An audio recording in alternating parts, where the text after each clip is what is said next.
Hello बच्चों, कैसे आप लोग? बढ़िया। चलिए आज हम लोग पढ़ेंगे दृढ़ पिंड। ठीक, जैसा कि यहाँ लिखा हुआ है दृढ़ पिंड रिजिड बॉडी।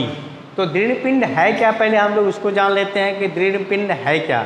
दृढ़ पिंड वो पिंड होता है या वो वस्तु होती है जिसको दबाने पे या बाहरी बल लगाने पे उसके आकृति और आकार में कोई परिवर्तन न हो, वो क्या होता है? रिजिड बॉडी यानी दृढ़ पिंड। जैसे ये मार्कर है, आपको यहाँ मैं फोर्स लगा रहा हूँ, उसके साइज में कोई चेंजिंग आ रही है? नहीं आ रही है, ठीक है ना। ये बोर्ड है, बोर्ड पे मैं फोर्स लगा रहा हूँ, कोई साइज और आकार और आकृति में अंतर आ रहा नहीं आ रहा है। इसका मतलब ये क्या है? ठोस है, दृढ़ है। ठीक, अब दृढ़ पिंड में हम लोग ये कहते हैं कि दृढ़ पिंड में उसका द्रव्यमान कहाँ केंद्रित होता है। ठीक, तो इसके लिए हम लोग पढ़ेंगे कि द्रव्यमान केंद्र क्या होता है। ठीक, दृढ़ पिंड में हम लोग पढ़ेंगे क्या? द्रव्यमान केंद्र। द्रव्यमान केंद्र, ठीक, द्रव्यमान केंद्र क्या होता है? अब द्रव्यमान केंद्र में किसी दृढ़ पिंड का यानी दृढ़ पिंड का हम द्रव्यमान केंद्र निकाल रहे हैं, तो द्रव्यमान केंद्र निकालने के लिए अब ये है कि कई तरीके की बॉडी हो सकती है। एक बीमी हो सकती है, दो बीमी हो सकती है और तीन बीमी हो सकती है, ठीक है ना। तो आइए देखते हैं हम कि एक बीमी में क्या स्थिति है। एक बीमी स्थिति में जैसे कोई रॉड है ना, जैसे क्या लेते हैं, कोई रॉड है, ये कोई रॉड है आपका, ठीक है ना। जिसकी लंबाई कितना है? L है। जिसकी लंबाई हम मान लेते हैं क्या बेटा? L है, ठीक, या स्मॉल l ले लेते हैं। कहाँ से कहाँ तक का? यहाँ से यहाँ तक का है, ठीक है ये। और इसका एक इंड पे हम कोई ओरिजिन मूल बिंदु मान लेते हैं ना। तो यहाँ से हमको क्या निकालना है? आपको दृढ़ पिंड का ये निकालना कि इस दृढ़ पिंड का सेंटर ऑफ मास क्या होगा। सेंटर ऑफ मास क्या होगा? तो आइए हम लोग ये लेते हैं कि यहाँ से हम ये कर देते हैं कि मूल बिंदु से दो मास कंसीडर कर लेते हैं कि मूल बिंदु कैसे निकाल पाएंगे या मूल बिंदु से इसका जो है द्रव्यमान केंद्र कैसे निकाल पाते हैं। तो यहाँ दो पॉइंट पे यहाँ एक मान लेते हैं, ये यहाँ मान लेते हैं, ठीक। यहाँ कंडीशन में या तो आप लोग जनरली इस तरह से मान सकते हैं जैसे ये है, शायद हमें लगता है कि ज़्यादा उस तरह का बता देंगे तो ज़्यादा क्लियर है। इस तरह का सीधे सीधे मान लीजिए, सीधे सीधे स्टिक एक, ठीक है ना। जैसे ये देखिए कि ये पूरा एक स्टिक है इस तरह का ना, ये पूरा स्टिक है आपकी, ठीक। तो ये स्टिक होने का मतलब कि यहाँ से यहाँ तक का डिस्टेंस हमको लेना है। यहाँ मान लीजिए कि दो एक बीमी वाले केस में है एक्स एक्सिस पे, एक मास यहाँ m2 है, यहाँ मान लेते हैं m1 है, ठीक। तो यहाँ m1 और m2 का डिस्टेंस आपको निकालना है। यहाँ से मान लेते हैं बिंदु C पे xm है, बिंदु C है जो यहाँ से कितना दूरी पे है, यहाँ पे xm क्या है? सेंटर ऑफ मास को हम xm से दिखा रहे हैं, ठीक, xm से दिखा रहे हैं। अब हम ये कर देते हैं कि मास m1 और m2 की जो वैल्यू है वो ओरिजिन से कितने डिस्टेंस पे है। तो ओरिजिन कहीं दूसरे पॉइंट पे मान लेते हैं यहाँ पे, ठीक, ये हो गया आपका, ठीक, इतने बड़ा। यहाँ पे आपकी ओरिजिन हो गई O पॉइंट, ठीक है ना। तो ओरिजिन O से मान लेते हैं कि बिंदु M1 का जो डिस्टेंस है वो x1 है, कितना है? x1 है। और फिर यहीं से m2 मास मान लेते हैं, m2 कितने डिस्टेंस पे है? ये x2 डिस्टेंस पे है, ठीक, x2 कितने डिस्टेंस पे है? सॉरी m2 x2 डिस्टेंस पे। और ये जो xm है यहाँ से मूल बिंदु से हम मान लेते हैं कि जो सेंटर ऑफ मास है बिंदु C पे है जो xm के डिस्टेंस पे है। तो क्या कहेंगे कि ये आपने कहा कि द्रव्यमान केंद्र जो होता है वो होता है वो ऐसा बॉडी, ऐसा केंद्र उस बॉडी का जहाँ समस्त द्रव्यमान केंद्रित हो, समस्त द्रव्यमान केंद्रित हो उसे हम द्रव्यमान केंद्र कहते हैं। वो निकालने के लिए विधि है कि यहाँ आपने कोई स्टिक ले लिया है, एक बीमी स्थिति में एक कोई छड़ है जिसका दो द्रव्यमान, दो पिंड, दो कणों वाले पिंड वस्तु का जो है द्रव्यमान केंद्र निकाल रहे हैं, जिसका एक कण m1 है, दूसरा कण m2 है, ठीक, जो किसी ओरिजिन से यानी मूल बिंदु से m1 कण जो है x1 दूरी पे है और m2 कण जो है x2 दूरी पे है। और यहाँ C पॉइंट पे इस दो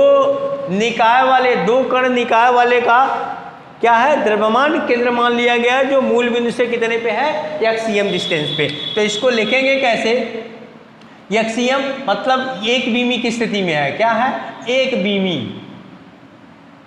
बीमी स्थिति, ठीक, एक बीमी स्थिति में दो कणों के निकाय का द्रव्यमान केंद्र, दो कणों के निकाय का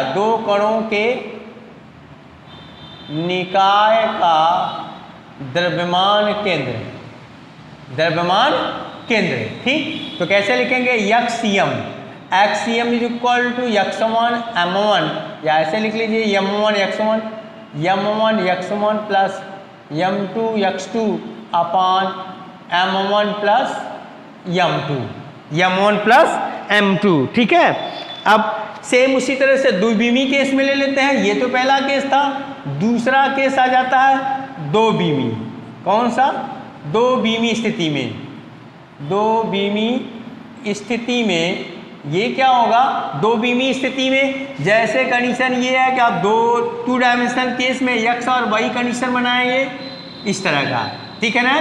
x और y यहाँ ओरिजिन है आपका, ये x एक्सिस हो गया और ये क्या हो गया, y एक्सिस हो गया, ठीक है ना, x एक्सिस और y एक्सिस। तो यहाँ से ये पॉइंट मान लिया गया, एक यहाँ और एक यहाँ पे m1 है और यहाँ पे m2 है। तो इसका क्या हो गया, जो कोऑर्डिनेट लिखेंगे कार्टिकल x2, y2 और इसका क्या हो जाएगा x1, y1, ठीक।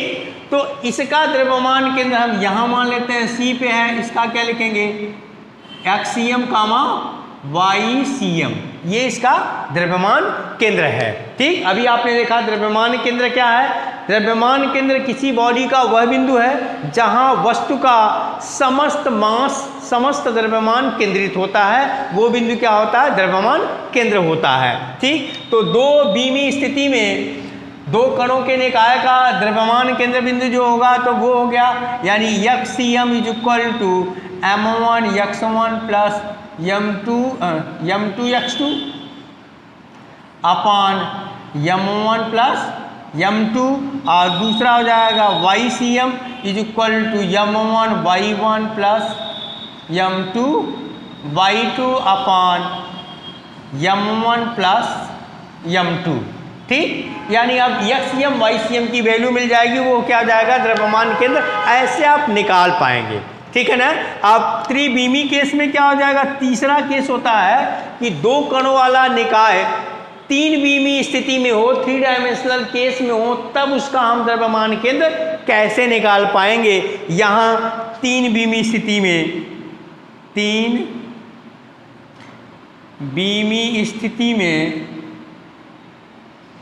द्रव्यमान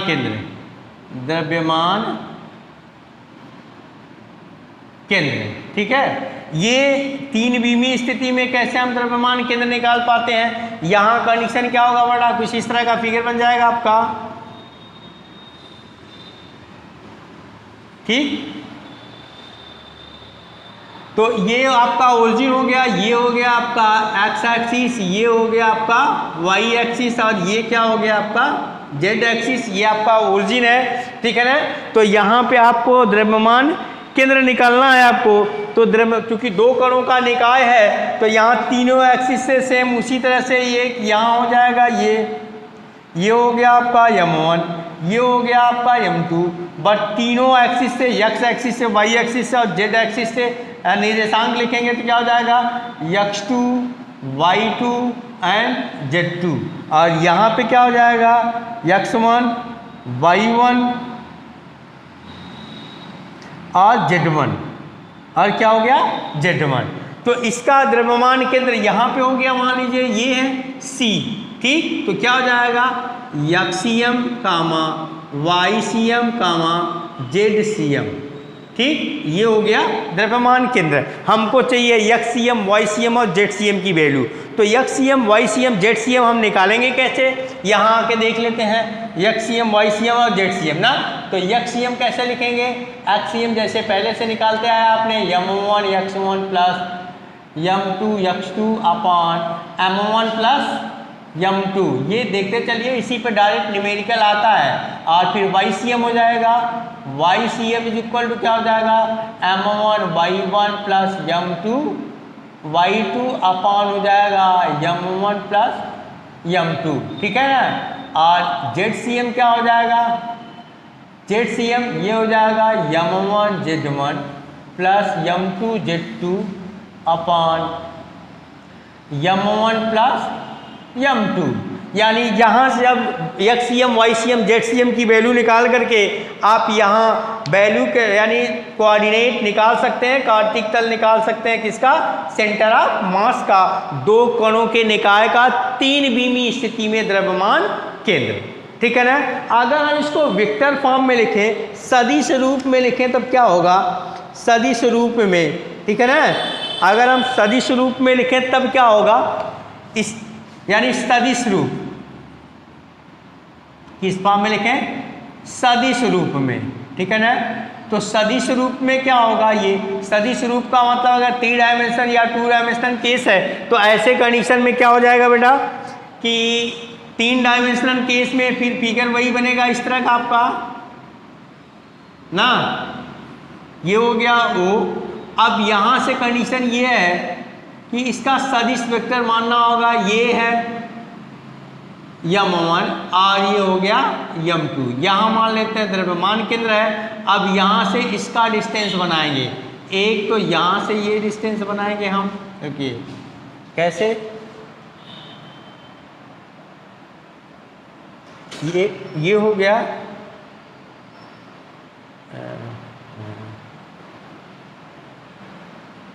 ये हो गया और ये हो गया, ठीक है ना।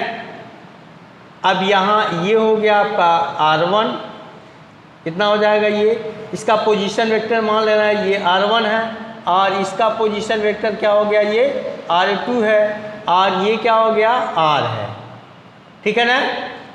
अब यहाँ पे आपको इसका पोजीशन वेक्टर के फॉर्म में यानी R'(RCM) निकालना है। ये कह सकते हैं ये क्या हो गया, R' को RCM भी लिख सकते हैं आप, क्या लिख सकते हैं, RCM, ठीक। यानी सेंटर ऑफ मास का जो पोजीशन वेक्टर है वो RCM है, मास M1 और M2 का जो पोजीशन वेक्टर है वो R1 और R2 है, ठीक है ना, R1 और R2 है। तो इस फॉर्म में अगर हम करते हैं तो कंडीशन क्या हो जाएगा बेटा कि इस पे जो वैल्यू है वो कैसे लिखेंगे, यहाँ RCM की वैल्यू यानी centre of mass RCM is equal to क्या हो जाएगा M1 R1 plus M2 R2 upon M1 plus M2। एक अलग ये वेक्टर फॉर्म में सदिश रूप में दो कणों के निकाय का द्रव्यमान केंद्र आ गया, ठीक है ना, नोट कर लीजिए, ठीक है। अब हम लोग ऐसे निकाय का द्रव्यमान केंद्र देखेंगे, जैसे 2 कणों वाला निकाय था, अब हम देखेंगे n कणों से बने निकाय का द्रव्यमान केंद्र, n कणों से, n कणों के निकाय का द्रव्यमान केंद्र।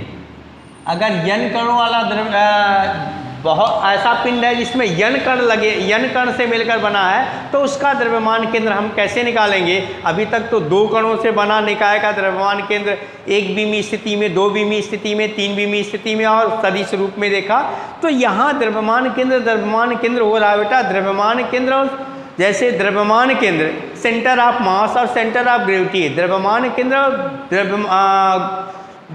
क्या होता है, सेंटर ऑफ ग्रेविटी यानी क्या कहते हैं, गुरुत्व केंद्र, ठीक। यानी द्रव्यमान केंद्र और गुरुत्व केंद्र में क्या अंतर है, द्रव्यमान केंद्र जैसे अभी कहा कि किसी बॉडी का वह बिंदु होता है जहाँ पे उस वस्तु का टोटल द्रव्यमान, संपूर्ण द्रव्यमान केंद्रित होता है।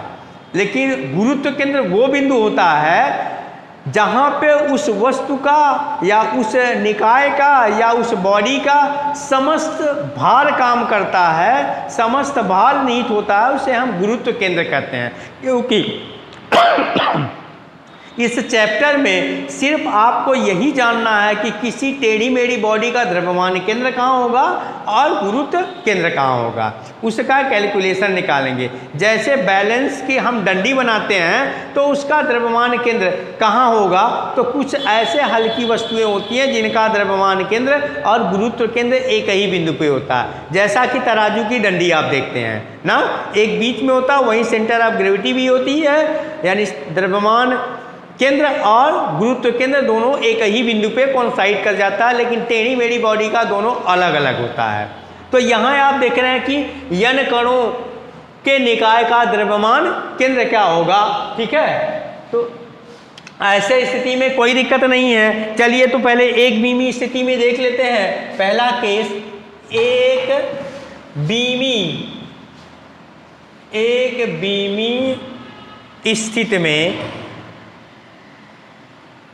स्थिति में द्रव्यमान केंद्र,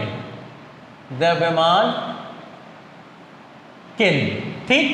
तो यहां मान लेंगे कि माना कोई कण है ऐसा, ठीक है ना, जैसे यहां मान लिया हमने m1 है, यहां m2 है ना, और यहां m3 है, फिर डॉट डॉट, ठीक, डॉट डॉट क्या हो गया, यहां पे आ गया mn, ठीक। यन कण है जिनका मूल बिंदु O से डिस्टेंस क्रमशः ये x1 हो गया ना, यहाँ का डिस्टेंस और इसका डिस्टेंस x2 हो गया, कहाँ का, m2 का, ठीक। इसी तरह से ये x3 हो गया, किसका डिस्टेंस, m3 मास का ना, और ये ऐसे डॉट डॉट अगले का जो होगा वो डिस्टेंस क्या हो जाएगा, xn हो गया, इसका mn कण का दूरी, कहाँ से, मूल बिंदु से। तो ऐसे बिंदु में क्या माना आपने,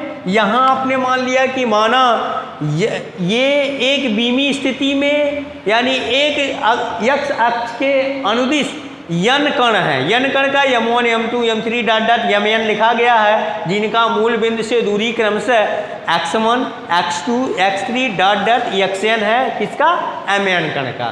तो यहाँ जो होगा इनका द्रव्यमान केंद्र का जो निकालने का तरीका कैसे लिखेंगे, हम लिखेंगे xn ना, ठीक। उसी तरह से cm इज इक्वल टू क्या हो जाएगा, m1 x1 plus m2 x2 plus m3 x3 plus dot dot कहाँ तक पहुँच जाएंगे, mn xn, ठीक। अपान क्या हो जाएगा बेटा, m1 plus m2 plus m3 plus dot dot mn, ठीक। ये हो गया आपका। और दो बीमी स्थिति में क्या होगा, दूसरा केस होता है दो बीमी स्थिति ना, तो दो बीमी स्थिति, इसको देखिए कोई दिक्कत तो नहीं है, दो बीमी स्थिति में,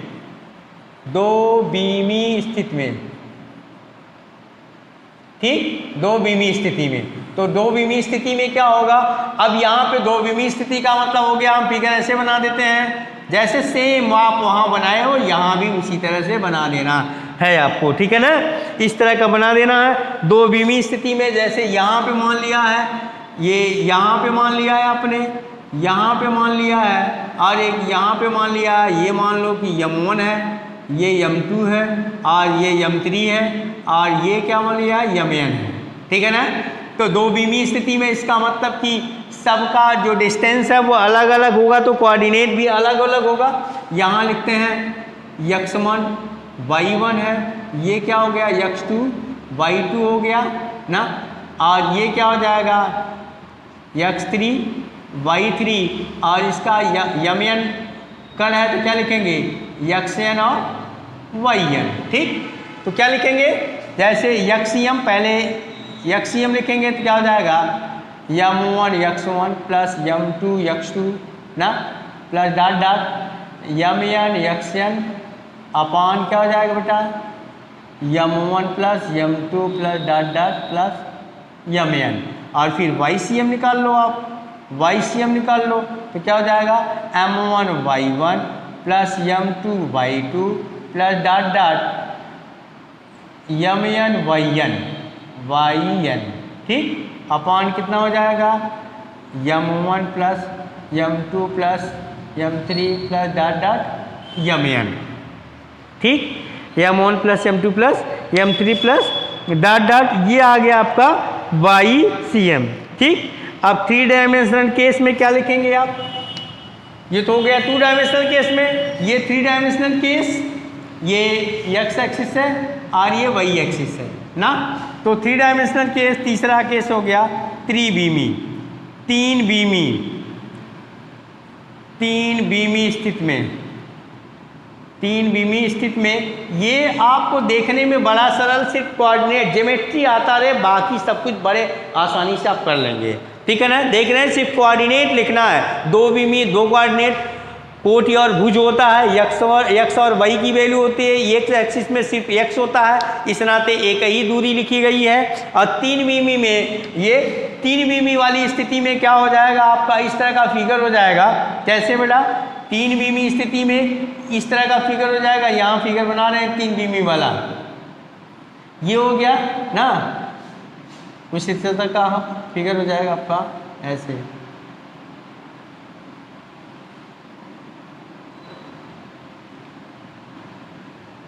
ठीक है।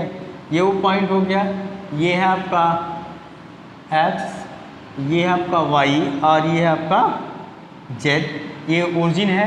अब यहाँ 3 बीमी का मतलब सेम उसी तरह से यहाँ कोई पार्टिकल लिख लिया है m1, तो यहाँ x एक्सिस, y एक्सिस और z एक्सिस से इसकी दूरी लिखेंगे, क्या हो जाएगा, x1 y1 और z1, ठीक। इसी तरह से यहाँ m2 लिख लेते हैं ना, m2 यहाँ है, m2 कितना हो जाएगा, ये हो गया आपका m2 ना, ये है m1, ठीक, और ये हो जाएगा m2, इसका निर्देशांक लिखेंगे तो क्या हो जाएगा, x2 y2 और z2, फिर ये हो जाएगा m3 का क्या लिखेंगे, x3 y3 और z3, ठीक है ना। थोड़ा छोटा दिख रहा होगा बट बोल रहे हैं तो समझ जाइएगा आप। अब ये लास्ट मान लेते हैं, ये क्या है आपका mn है, तो इसका कोऑर्डिनेट क्या होगा, xn yn और zn, ठीक।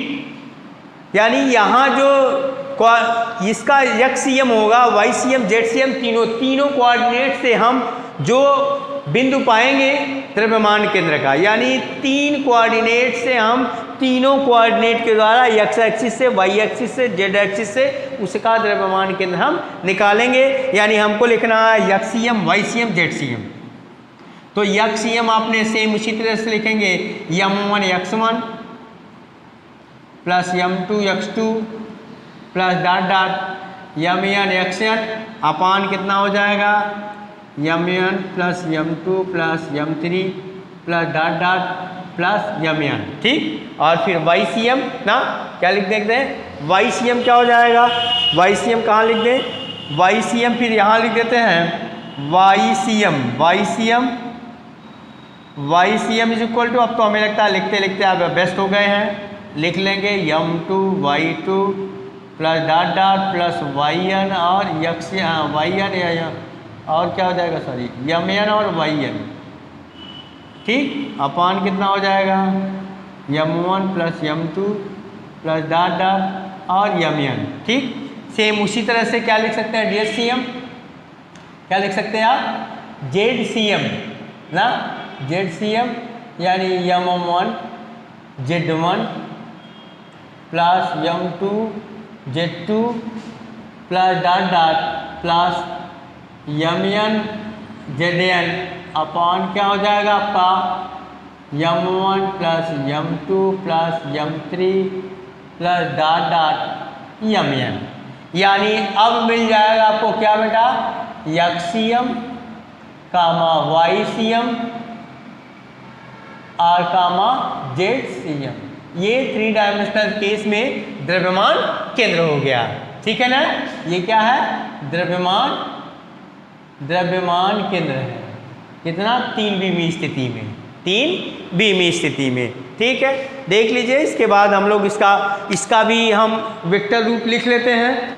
या द्रव्यमान केंद्र और गुरुत्व केंद्र दोनों में बहुत माइन्यूट अंतर है। अभी हमने कहा कि द्रव्यमान केंद्र किसी वस्तु का या किसी बॉडी का वह बिंदु होता है जहाँ पे वस्तु का समस्त द्रव्यमान केंद्रित होता है ना, जहाँ पे वस्तु का समस्त द्रव्यमान केंद्रित होता है। और गुरुत्व केंद्र वो बिंदु होता है जहाँ पे वस्तु का समस्त भार काम करता है, भार केंद्रित होता है।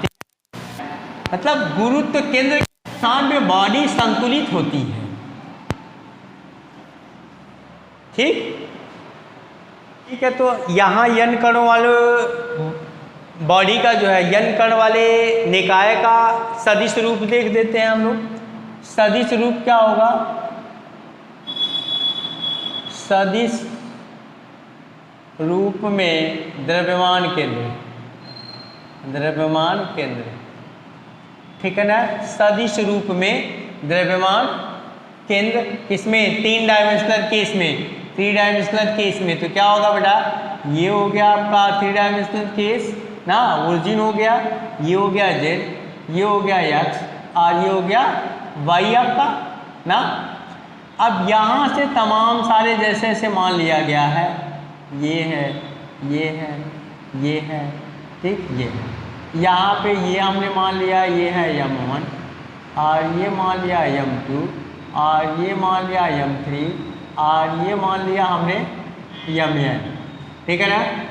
तो इनका जैसे अब ये वेक्टर फॉर्म में, ये हो गया r1 सदिश वेक्टर, ये हो गया r2, ये हो गया r3 और ये हो गया rn ना।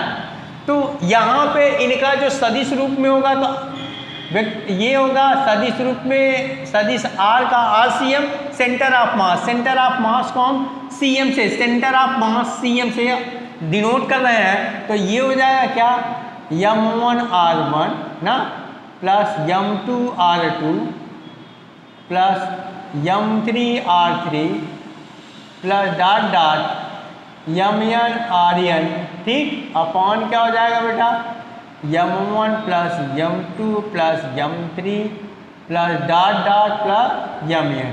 ये हो गया सदिश रूप में 3 डायमेंशनल या 3 बीमी केस में, 3 बीमी स्थिति में किसी n कण वाले निकाय का द्रव्यमान केंद्र है। आइए अब हम लोग इस पे न्यूमेरिकल देख लेते हैं कि कैसे हम निकाल पाएंगे। न्यूमेरिकल देख लेते हैं। न्यूमेरिकल में है कि 1 किलोग्राम 2 किलोग्राम आंकिक प्रश्न देख लेते हैं, तब हमारे लगता है कि हमको ज़्यादा समझ पाएंगे कि इसका यूज़ हम लोग कहाँ करेंगे। द्रव्यमान केंद्र का यूज़ हमारे लाइफ में, डेली लाइफ में है। किसी बिंदु का द्रव्यमान केंद्र निकालना, किसी को बैलेंस करना, ठीक है ना। अभी जैसे देखते हैं सर्किल का द्रव्यमान केंद्र कहाँ होगा, उसके केंद्र पर होता है। कोई डंडी है, कोई स्टिक है, उसका द्रव्यमान केंद्र होता है, उसकी लंबाई के आधे पे होता है, मध्य बिंदु पे होता है, ठीक। जैसे त्रिभुज है, उसके मध्यिकाओं के कटान बिंदु पे होगा, ठीक है ना। और स्क्वायर है मतलब वर्ग है, आयत है, उसके विकर्णों के कटान बिंदु पे होगा। तो ऐसे हम उस बिंदु का द्रव्यमान केंद्र या गुरुत्व केंद्र निकाल सकते हैं, ठीक है ना। तो आइए पहले हम लोग थोड़ा सा देख लेते हैं कि द्रव्यमान केंद्र से पहले कुछ आंकिक प्रश्न, लेकिन ये हम देखते हैं बार बार पूछ रहे हैं कि द्रव्यमान केंद्र है क्या ना। तो परिभाषित कर लेते हैं कि द्रव्यमान केंद्र और गुरुत्व केंद्र। द्रव्यमान केंद्र को हम लिखते हैं सेंटर ऑफ मास। क्या लिखते हैं, centre of mass, centre of मास। इसी नाते हम क्या दिखाते हैं, CM से डिनोट करते हैं, ठीक है ना, CM से। यानी द्रव्यमान केंद्र लिख सकते हैं, द्रव्यमान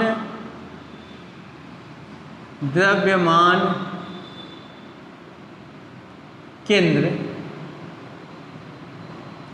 ऐसे लिखते हैं। किसी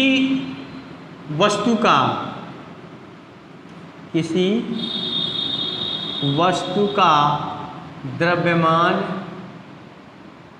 केंद्र वह बिंदु होता है द्रव्यमान केंद्र, वह बिंदु होता है द्रव्यमान केंद्र, वह बिंदु होता है, वह बिंदु होता है जहां पर वस्तु का, जहां पर वस्तु का समस्त द्रव्यमान केंद्रित होता है, समस्त द्रव्यमान केंद्रित होता है। ठीक, केंद्रित होता है, किसी वस्तु का द्रव्यमान केंद्र वह बिंदु होता है जहां पर वस्तु का समस्त द्रव्यमान केंद्रित होता है। ठीक, इसे हम C या CM से प्रदर्शित करते हैं, प्रदर्शित करते हैं। ठीक है ना।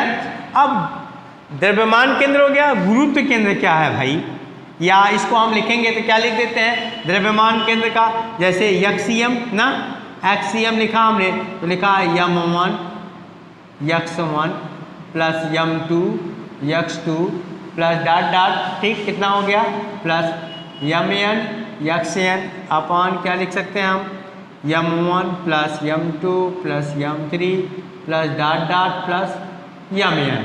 ठीक है ना। लेकिन यहाँ हम गुरुत्व केंद्र कैसे लिखेंगे, ठीक है ना, गुरुत्व केंद्र कैसे लिखेंगे बेटा, क्या लिखेंगे, गुरुत्व केंद्र, गुरुत्व केंद्र सेंटर ऑफ ग्रेविटी, ये क्या होता है बेटा, centre of gravity, centre of gravity. ठीक, सेंटर ऑफ ग्रेविटी क्या है, यहां इसको जानने के लिए सेंटर ऑफ ग्रेविटी देखिए, यानी किसी वस्तु का वह बिंदु है, किसी वस्तु का वह बिंदु है, वह बिंदु है जहां पर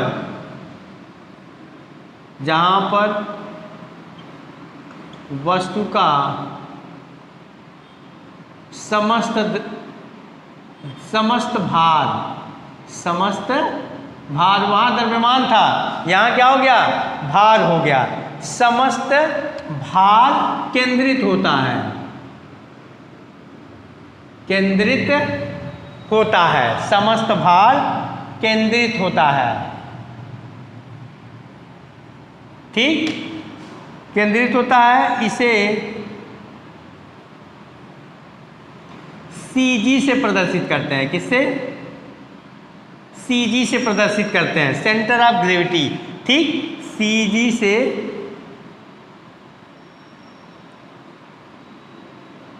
प्रदर्शित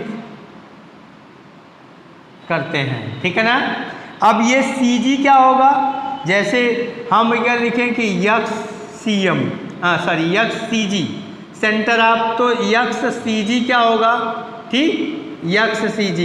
ठीक, XCG यानी ये XCG ऐसे लिख सकते हैं आप, XC dot G equal to क्या हो जाएगा, W1 x1 plus W2 x2, ठीक है, plus dot dot plus WN xN अपान क्या हो जाएगा आपका W1 plus W2 plus W3 plus dot dot plus WN। ठीक है ना।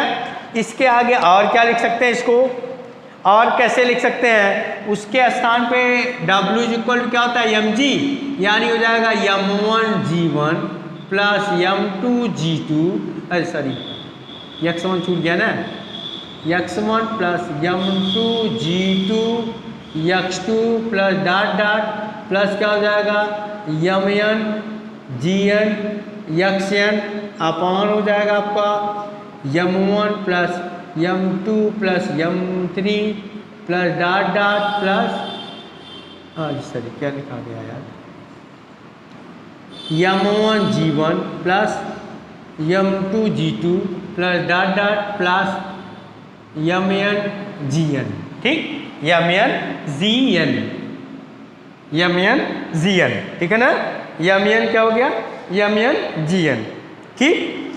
ये हो गया द्रव्यमान केंद्र, सॉरी द्रव्यमान सेंटर ऑफ ग्रेविटी, गुरुत्व केंद्र। गुरुत्व केंद्र और मास, गुरुत्व केंद्र दोनों में अंतर आप देख पा रहे हैं। अब इसका यूज करके हम लोग न्यूमेरिकल लगाएंगे। क्या लगाएंगे, न्यूमेरिकल लगाएंगे, तब आपको समझ में आएगा आंकिक प्रश्न। नोट कर लिया होगा शायद आपने, ठीक है ना।